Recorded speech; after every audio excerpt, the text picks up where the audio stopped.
Artificial intelligence के क्षेत्र में पहचान बना चुकी 39 साल की सूचना सेठ पर अपने 4 साल के मासूम बेटे को जान से मार डालने का इल्जाम लगा है। इस मामले में सूचना को बैग में रखे बेटे के शव के साथ रंगे हाथ गिरफ्तार किया गया था।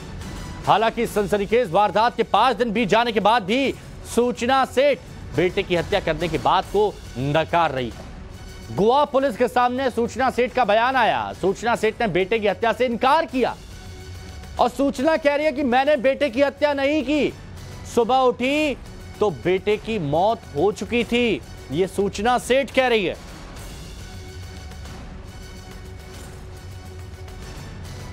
और एक बात और आपको बता दें कि ये जो सीईओ सूचना सेठ है, जिसको कहा जा रहा है कि यही कातिल है, अपने मासूम बेटे की हत्या और हत्या से जुड़े सबूतों को नष्ट करने का भी आरोप है सूचना सेठ पर। बेटे के शव के साथ रंगे हाथ पकड़े जाने के बाद भी सूचना खुद को काफी कॉन्फिडेंट दिखा रही हैं। बिहेवियर सामान्य है, बार बार अपने बेटे की हत्या की बात से इनकार कर रही हैं।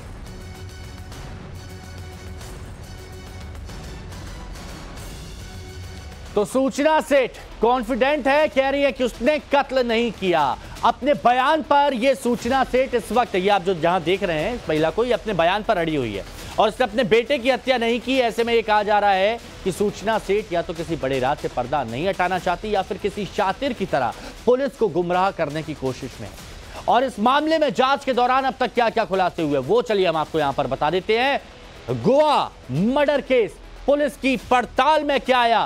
पहला खुलासा कि सूचना और उसके पति के बीच तलाक का केस चल रहा था। बहुत लंबे वक्त से विवाद था, पति पर घरेलू हिंसा।